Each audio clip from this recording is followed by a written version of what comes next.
Bien, Atilio, ¿de qué se trata? ¿Cómo podemos explicar este odio, este temor que atenaza a ciertos sectores medios que se han convertido en la punta de lanza de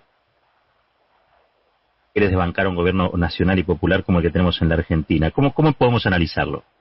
Mira, yo creo que es parte de un fenómeno global, en donde lo que estamos viendo, que en el marco de una crisis del capitalismo, que es indudable, porque ya no es que la denuncia gente de izquierda o del campo nacional y popular, hoy en día la propia reunión de Davos, mirá lo que estamos hablando, los propios empresarios y los tecnócratas que les asisten reunidos en Davos, hicieron una reunión virtual pero muy grande, planteaban la necesidad de una refundación capitalista, y ellos le dieron un nombre a eso, el gran reinicio, o sea, dando la sensación muy clara de que hay un ciclo agotado y que hay que, dicen en uno de los textos explicativos, bueno, cuando se te colgó la computadora, bueno, tenés que darle un restart, y en este momento el capitalismo necesita un restart, ¿no?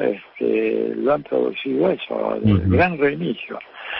¿Por qué? Bueno, porque están viendo problemas muy graves tales como, por ejemplo, la cuestión intratable de la pandemia, la crisis brutal del medio ambiente, el deterioro político que se vio en Estados Unidos, ¿verdad? Cosas que no había visto nunca antes, un asalto al Capitolio con tipos disfrazados de vikingos, digo, una cosa que uno puede decir carnavalesca, payasesca, pero de una gravedad fenomenal, que además hay que ponerla en este marco, que es que las encuestas periódicamente están midiendo un descenso de la valoración del capitalismo por parte de las generaciones menores de 30 años. Es más, hay algunas encuestas en Estados Unidos que ya dan que en ese grupo etario, menores de 30, que es el que a ellos les preocupa más porque es el futuro, la cantidad de gente que dice preferir una economía socialista a una economía capitalista, por primera vez en la historia hay 4 o 5 puntos de ventaja para el socialismo en relación al capitalismo. Entonces, esto es una noticia terrible para ellos porque un poco la idea era que el famoso sueño americano y la prosperidad capitalista y los derechos sociales, etcétera, le daban al sistema una condición de inmutabilidad absoluta, había llegado para quedarse, un poco las tesis de Fukuyama, el triunfo definitivo del capitalismo, que ahora mismo Fukuyama está retrocediendo, dando marcha atrás, replanteando la gravedad, ¿no es cierto?, de los problemas que tiene el capitalismo. Entonces me parece que ante eso hay dos tipos de reacciones. Por una parte, gente que está diciendo busquemos una alternativa, mismo en Estados Unidos, tipos como Bernie Sanders, como la Ocasio-Cortez, digamos, tuvo una serie, un pequeño grupo de legisladores, de representantes y un senador que están pensando en un socialismo democrático para Estados Unidos, pero al mismo tiempo aparece una reacción populista de derecha. Cuando digo populista, básicamente refiriéndome al estilo, ¿no es cierto? Porque el populismo, digamos, más que un contenido, es un estilo de comunicación entre un líder y sus seguidores. Y si algo hemos visto en los Estados Unidos es que un personaje que se lo miraba por encima del hombro, que la clase política americana lo despreciaba porque decía, este viene de fuera de la política, no sabe nada, demostró convertirse en un formidable demagogo. Y hoy en día, ¿verdad?, los analistas políticos en Estados Unidos están ya especulando sobre si la salud se va a dar a Donald Trump para ser candidato a presidente en el 2024, porque el hombre sigue teniendo una atracción fenomenal en grandes masas de la población, pero que ya no es un conservadurismo más racional como el de antes, sino que es un conservadurismo radical, extremista, yo te diría en cierto sentido fascistizante, xenofóbico, misógino, digamos, realmente muy en contra de las ideas de la modernidad, de la diversidad de géneros, de la ideología de género, como dice Bolsonaro, y eso está apareciendo claramente acá en la Argentina. Es evidente, esto que pasó, ¿verdad? Yo no diría que esto es algo enteramente novedoso. Yo era chico, pero me acuerdo muy bien haber visto en las paredes cercanas a la vieja residencia presidencial del gobierno argentino, ahí en la calle, no sé si no era Austria o Billinghurst, el cartel, la famosa letra que viva el cáncer, ¿no? O sea, tenemos una derecha que tiene una necrofilia bastante marcada, e instintos asesinos, digo, bombardeo de Plaza de Mayo, si querés, todo lo que pasó en los 70, eso de alguna manera estaba encubierto, pero ahora se sienten amenazados, no creían de ninguna manera que iban a perder la elección del 2019 y la respuesta de ellos es una respuesta muy violenta en donde además se saben de que han cometido toda clase de desmanes, de tropelías, de robos y de, bueno, la denuncia del presidente Fernández, ¿no? De gente claro, que puede ser acusada criminalmente por malversación de fondos públicos, digo, montones de cosas. Y entonces hay un sector que se radicaliza, ¿verdad?, por una vía, si vos querés llamarle neofascista, en línea con los populismos de derecha en Europa y con lo que es el trumpismo en los Estados Unidos. Entonces, esto es claro. un invitado con el cual vamos a tener que lidiar durante bastante tiempo, me parece a mí. Atilio, ahora la impresión que yo tengo es que antes estaban en la marginalidad, Sí. ni siquiera se los podía señalar como fuera o al margen del sistema político tradicional, pero que alguien los ha dejado entrar y que algo los legitima también. Hoy forman parte de la prédica televisiva, están sentados como panelistas. Si aparecen los personajes de la dirigencia política de la derecha, si vos querés, desde Lilita Carrió, haciendo una acusación al presidente de que está envenenando el país, Hernán Lombardi con las barbaridades que ha dicho, el mismo Beto Brandoni, ¿no es cierto? Patricia Bullrich, digamos, que se pasa revistando tropas y las tropas le hacen la venia, digamos. Hay ahí una salida de la derecha desesperada, radicalizándose y tensando en la cuerda reaccionaria más antipopular, muy centrada en el odio, ¿no es cierto?, a los diferentes, sobre todo a los diferentes de abajo, y al mismo tiempo hay una cierta indefensión del gobierno nacional, porque lo que el gobierno nacional tiene que hacer cuando la gendarmería le hace la venia a una persona como Patricia Bullrich, que es un elemento tóxico de la política argentina, tiene que rápidamente hacer una depuración de ese cuerpo, de la dirigencia de ese cuerpo. Lo mismo que se hace muy tardíamente con la bonaerense que acampó ahí, ¿te acordás? Hace unos meses en frente de la residencia de Olivos. Sí. Creo que están las dos cosas. Una dirigencia de derecha desesperada que dice absolutamente cualquier cosa con una irresponsabilidad fenomenal y que lo hace impunemente porque cuentan con la protección mediática, están blindados mediáticamente. A la gente nadie le recuerda, Lilita Carrió hace 3 meses dijo que el presidente estaba envenenando a la población y ahora se queja porque no le dan la vacuna. La prensa no te hace eso.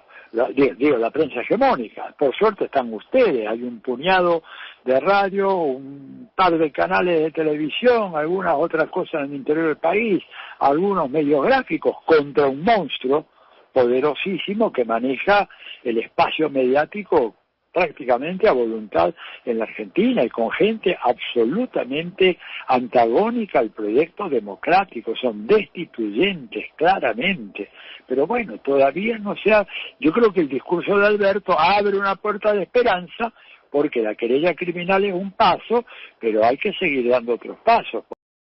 Que esta gente de lo contrario va a crecer mucho y no es que van a ganar las elecciones, creo que van a perder y van a perder mal, me parece, hoy en día, pero pueden introducir un elemento de violencia y de odio, ¿no es cierto?, que lleva a la violencia muy, muy grande en la Argentina. Hay un dato que es muy significativo, acá hay un femicidio por día en la Argentina. Esto tiene que ver con el odio, con toda esta actitud que tienen estos sectores que supuestamente debían ser educadores de la ciudadanía y no agitadores demagógicos que incitan a la violencia y a la destrucción y al odio. Atilio, buenas noches. ¿Cómo estás? Hola. ¿Cómo estás? Decías recién este recuerdo, ¿no? Que atraviesa nuestra historia, la pintada de Viva el Cáncer y esta matriz de odio, ¿no? Que tiene nuestro país en algunos sectores. Y justamente en la publicación que van a presentar hablan de la política, del odio y del terror, ¿no? Es decir, del temor. Es decir, algo que no es un elemento aislado, es una política, ¿no? Y te quiero preguntar con esto y estos hechos que podemos ver a lo largo de nuestra historia, ¿cómo crees que podemos salir, no? Porque de alguna manera nos volvemos a encontrar permanentemente en círculos, ¿no? De estas políticas. Mirá, yo creo que se sale promoviendo una activa campaña de educación popular. Yo creo que tiene que haber un esfuerzo comunicacional muy grande del gobierno nacional y de algunos gobiernos provinciales, pero sobre todo el gobierno nacional, de la campaña para justamente producir algo que, por ejemplo, se hizo en la Alemania de la posguerra, que fue la denazificación, ¿verdad? Fue una política de Estado de ilegalizar al nazismo, y las ideas nazis eran combatidas ferozmente y eran perseguidas, y acá no, digamos, tiene que haber alguna campaña educacional para decir, señor, usted no puede decir, ¿verdad?, que esta vacuna es un veneno, usted no puede convocar a grandes banderazos y marchas en medio de una cuarentena, porque usted está atentando contra la salud pública de la población, usted no puede hacer lo que quiera. Y no solo no puede hacer lo que quiera en materia de vacuna, usted si se le antoja no puede decir yo voy a circular por la izquierda o por la derecha, entonces me meto contramano en la Panamericana porque a mí ningún Estado me va a decir cómo tengo que yo conducir mi automóvil. Digo, porque el remate de esa actitud de decir yo no me pongo la vacuna, que se la ponga el gobierno, o lo que dijo Iglesias, que se la den a los que lo votaron, es de una irresponsabilidad mayúscula, y a mí lo que me preocupa es la impunidad con la cual se pueden decir esas cosas sin que haya un fiscal en la Argentina que ponga en orden esto, que llame la atención, decir, mira señor, hay cosas que no se pueden decir, usted no puede hacer la apología de la violencia y del odio como lo está haciendo. Sin embargo lo hacen, pero claro, tenemos un problema con el Poder Judicial, que es absolutamente recalcitrante y que no se va a autodepurar absolutamente bajo ninguna circunstancia. Lo tendremos que depurar nosotros. Yo acabo de subir una nota a mi blog recién, ¿no es cierto?, que les invito que la vean, que un poco surge como un recuerdo, porque, a ver, puede ser una nota interesante de color, pero encontré en medio del caos de la pandemia que me produjo, ¿verdad?, una caja que yo daba por perdida hace casi 50 años. Una caja conteniendo algunos libros y papeles míos, de la época en que yo vivía en Chile, que yo todavía ni sé cómo fue que de Chile se fue a Estados Unidos, de allá a México, cómo llegó acá, en fin. Y ahí me encuentro con un par de documentos, algunos míos y otros de un buen académico norteamericano, sobre las elecciones de 1970.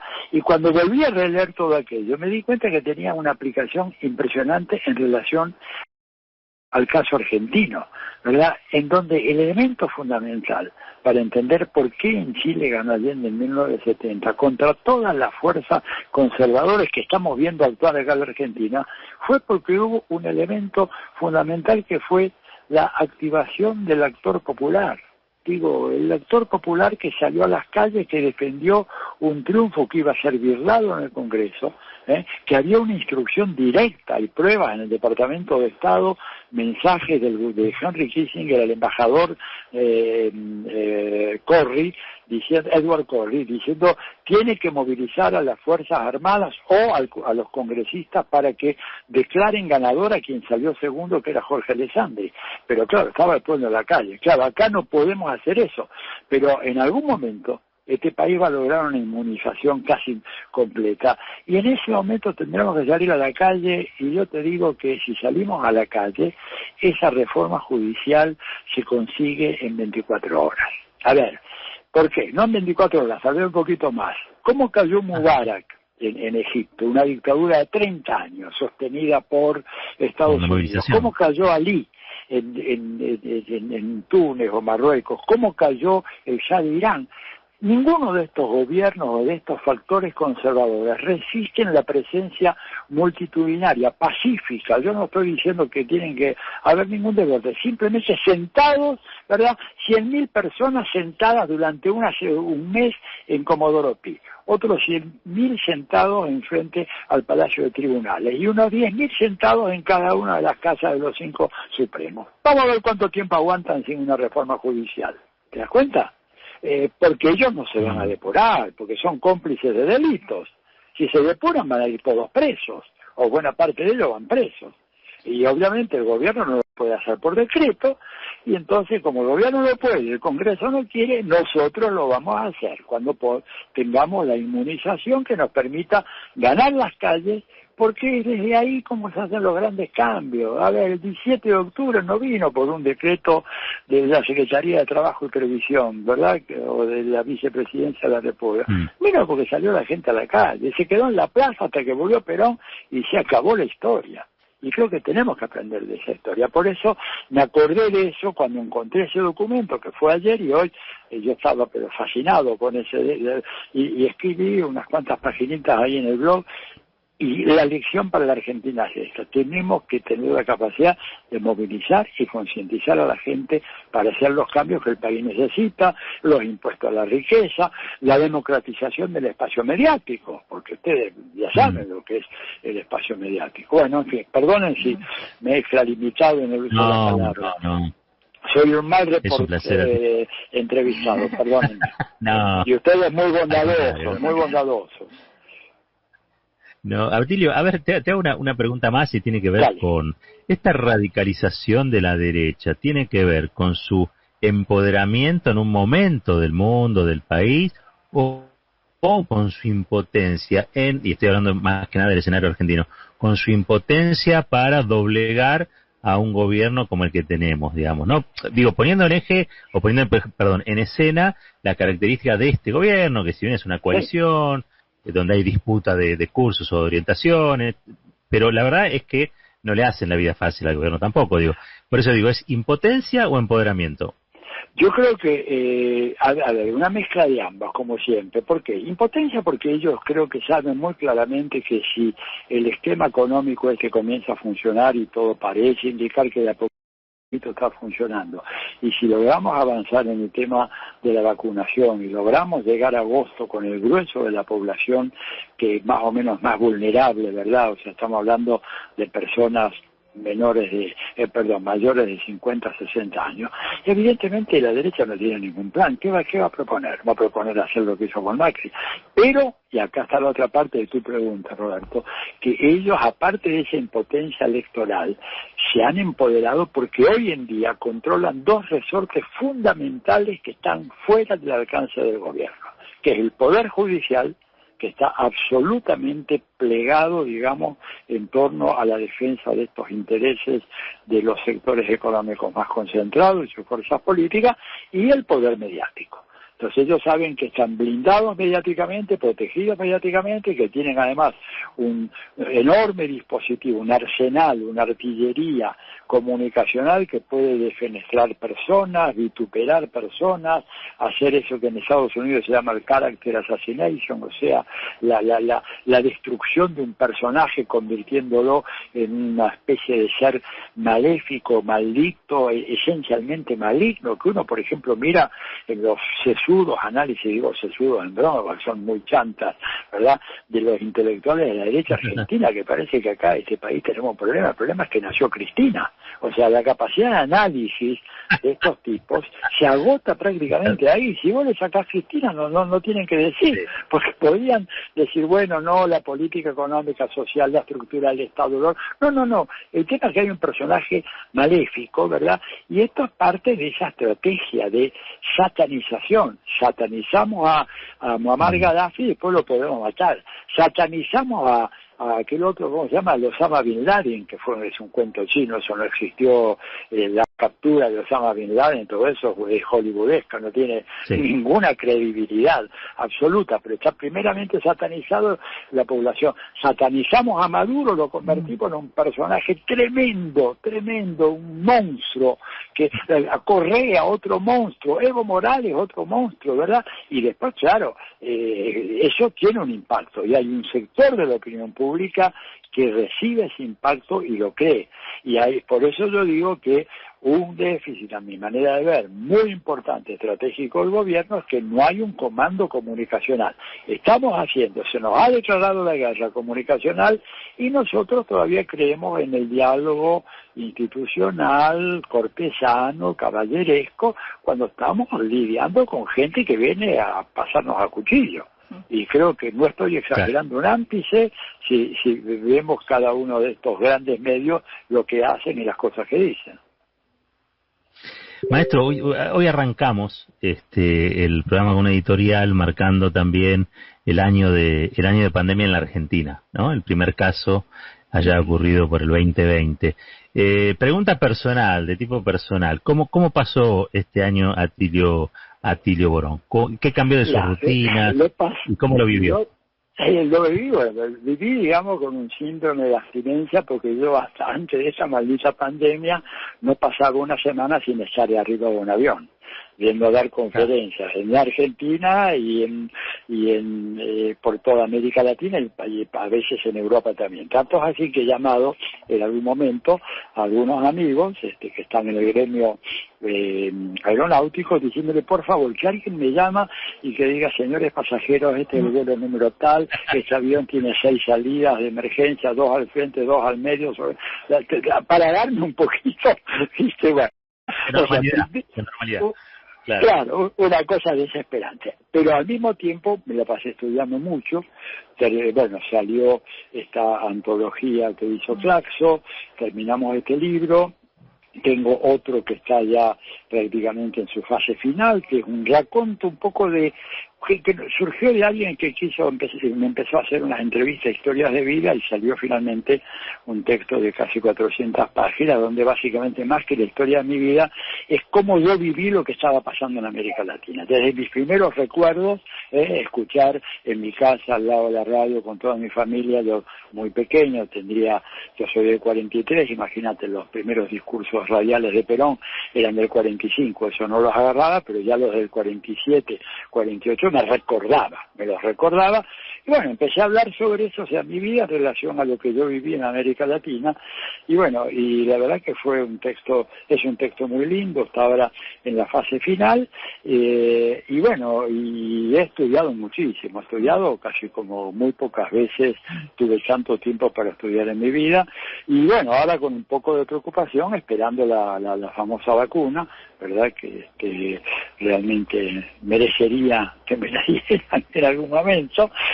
No tengo preferencia alguna, por la que sea, ¿verdad? A mi edad yo no puedo darme el lujo de elegir, pero bueno, hasta ahora infructuosamente. Pero fíjate que un año con mucho dolor, perdí muchas amigas y muchos amigos en América Latina, muchas amigas y amigos los he perdido, ¿verdad? Gente más o menos de mi edad, algunos menores que yo, que de repente no resistieron al virus y se marcharon, pero bueno, sigo en la pelea y qué sé yo, con muchas ganas de salir. Te voy a repetir, no veo la hora de que no solamente yo, sino que la mayoría de la población argentina pueda volver a tomar las calles, porque es en las calles como se hacen las grandes cosas. Y termino con esto, me digo una frase de Fourier, ¿verdad?, el socialista utópico, que tiene una frase que yo le hice llegar a quienes corresponde, diciendo que la historia demuestra que jamás es con moderación como se hacen las grandes cosas. Y más de uno tomó nota del mensaje. No es con moderación como se harán las grandes cosas. Así que bueno, esto fue lo que me pasó. Creo que he sido claro, ¿verdad? No se me puede acusar de eclecticismo. Muy claro, Atilio. Bueno, queremos agradecerte, Atilio, que nos hayas dado este tiempito acá en la noche del Destape. darte un fuerte abrazo y gracias por compartir tu conocimiento y también la experiencia de este año en pandemia, pero fundamentalmente las claves para comprender el tiempo que estamos atravesando en materia política. Así que abrazo fuerte. Gracias a ustedes por lo que hacen en el Destape. Bueno, si después me pueden mandar el extracto para darle difusión, les voy a agradecer. Un gran abrazo para todos y a sus órdenes cuando quieran, ¿sí? Claro que sí, abrazo grande. Atilio Borón era, sociólogo, que vivía arriba de un avión, hasta que arrancó la pandemia. Puntal, referente clarísimo, Atilio, para comprender las cuestiones de la región fundamentalmente, en lo más próximo y cercano, pero también las tendencias en el mundo, ¿no? Grandes tendencias ideológicas, sociológicas. Les quiero recomendar el libro en el que tanto Mónica Arredondo y el mismo Atilio Borón han sido compiladores. Se llama Clases Medias Argentinas, la política del odio y el temor. Autores son, además de Borón y Arredondo, están allí Gustavo Varela, Sandra Russo, Horacio González, Oscar Sotolano, Alejandro Grimson, Menara Guisardi y Mónica Arredondo, que es la otra compiladora. Esto se va a estar presentando el viernes 5 de marzo a las 7 de la tarde, organizado por el Centro de Estudios de Formación Marxista, el CEFMA, y el Partido Comunista de Mendoza. Pero bueno, hoy Mendoza, Plata, Buenos Aires, digo, a partir de la virtualidad es casi lo mismo. Así que bueno, pueden estar allí en lo que va a ser una conversación con todos los compiladores, y de paso es eso, una indagación sobre cómo está afectando la pandemia y la crisis del capitalismo a los sectores medios argentinos, ¿sí? Y cuáles son las implicancias políticas de ese impacto. Interesantísimo libro, insisto, Las clases medias argentinas, la política del odio y el temor. Nos vamos a la música, ya regresamos.